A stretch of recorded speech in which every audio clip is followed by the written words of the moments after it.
In this episode of North Oz Goes South, I find myself at Coffs Harbour with a spare day to see the sights. I decide to head to the hills to the Bindarri National Park, where I find some wet tracks, hidden waterfalls, and I end up clearing a road in the hopes of finding the very well hidden Waterfalls Falls. I find cows too. I nearly forgot about the cows. G'day legends, it's Mark here from North Oz, or should I say South Oz.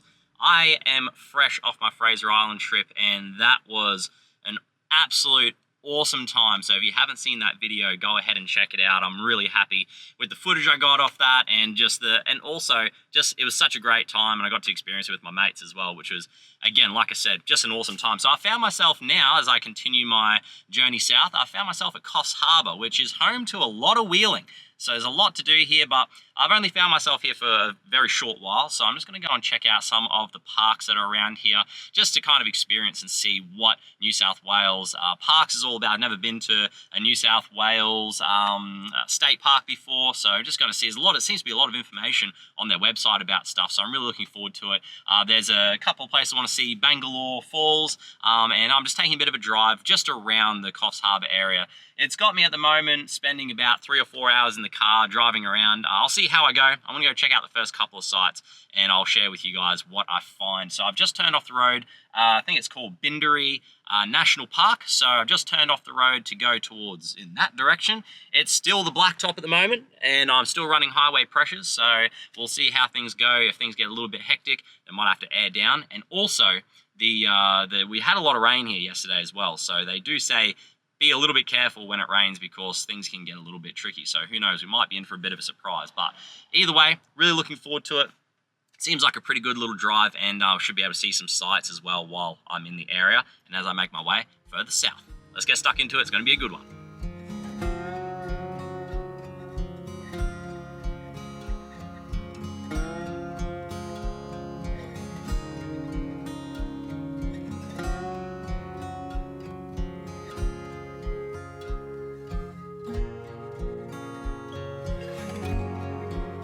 Before arriving to the Bindarri National Park, the road takes you past many farms, of which one has cows. So after stopping there to see the cows for a bit, I headed to the National Park.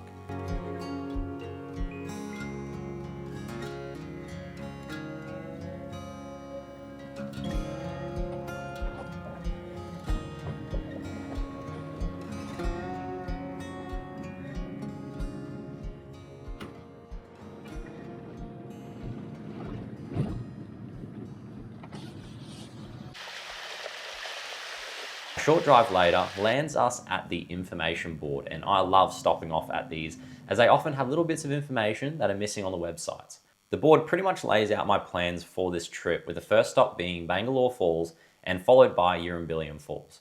The board also mentions that Bindarri literally means many creeks, and many creeks we shall find. After reading the signs, I aired down about 10% in the front and about 20% in the back. So I was running around 35 PSI in the front and 37 in the back. I would definitely recommend airing down by maybe 25% on these trails, as there are heaps of sharp branches and rocks that could easily inconvenience you and make your day a lot longer. After doing Landcruiser owner things like manually locking my hubs, I began the steep ascent up the mountains.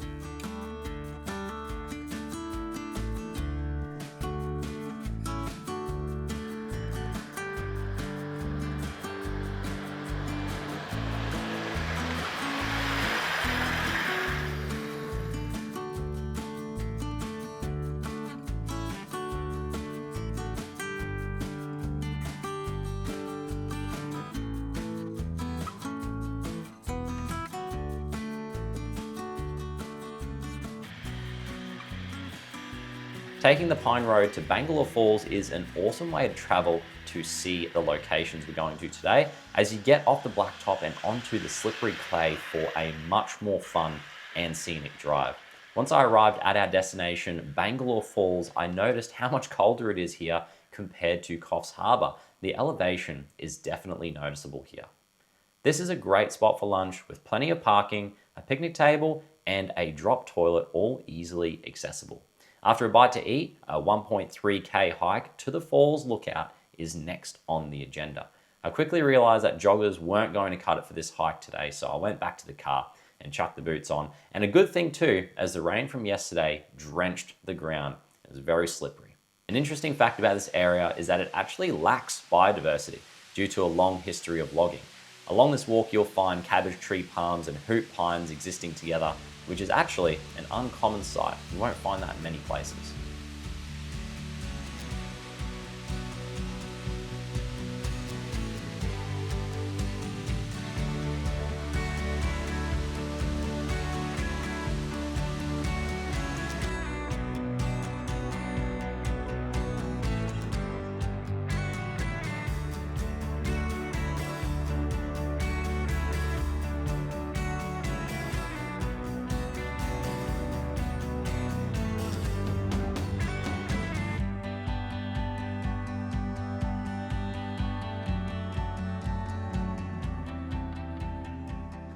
So we just went to Bangalore Falls, and that's only about 400 meters off the road. And then now we are heading to Urumbilum Falls.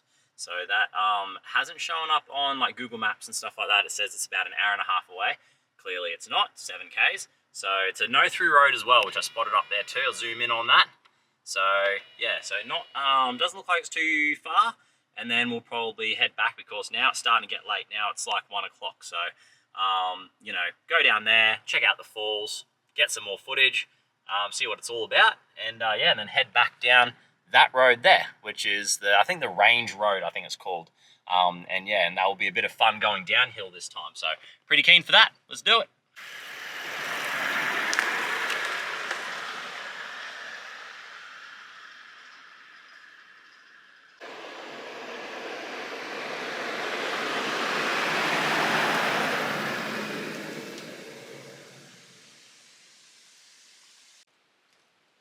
We have some drama up ahead here, guys, because a tree has fallen down across the track. So I might not be able to get to the next spot, the next creek. Let's see what I can do here.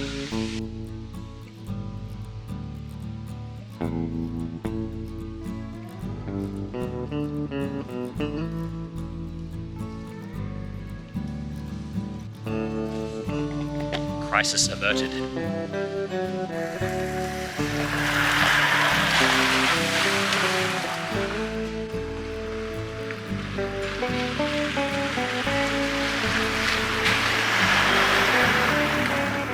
I can hear a knocking noise coming from the car. Might pick something up.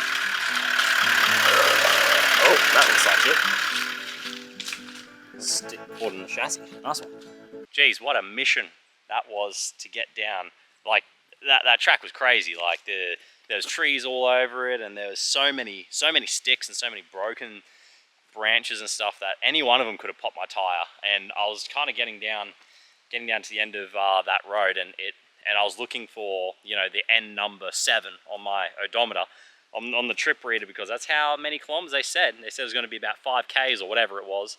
And I was like, well, when it hits a 7, I'm turning back around. Anyway, I stuck with it a little bit longer, and it got down to the creek here. But like literally, it says day use area, and all it is just an old picnic bench. So pretty funny. But I don't think that there's going to be anyone here because there's no cars here. That's where you park, and there was a log across the road. So I don't think there's going to be anyone down here. But let's go for a little explore and see what we have. Looks like there's a little walking track down there, down to the creek. So I'll have a little look at that. And then, yeah, before we go, there seems to be a huge artillery device here. That's weird. I didn't see that. To shorten the next segment, here is a summary of my time at Urumbilum Falls. I arrived at the creek and followed the sign, which led me to a tiny stream, and I thought this was the falls. Refusing to accept this as the actual falls, I went back and counted my steps, which is about 15 meters short of the sign's directions, so I put the drone up to check, and I found nothing. I then went down the wrong track to find the waterfall, and then went back to my car to put my thongs on to follow the creek until I found something, and now you're up to date. I can't feel my feet already, and I'm like a minute in.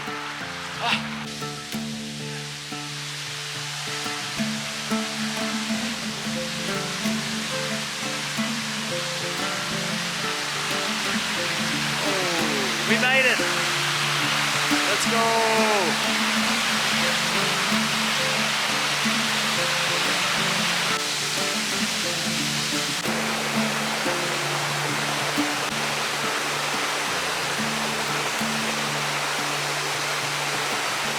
With the mystery of the hidden Urimbillion Falls solved, it was time to head back to Coffs Harbour. I somehow took a wrong turn and ended up at Yulong, which is the other way to access these falls, but it was a lot less wheeling this way. The twists and turns overlooking the farmland is still a great way to see this area. To conclude the video, I would like to say that this area is an absolute hidden gem. I went here in the first week of the New South Wales school holidays and I didn't see a single person until the afternoon. There are a lot of other tracks that I have saved for later, but unfortunately I don't have the time to stay for another few days and I must continue pushing south.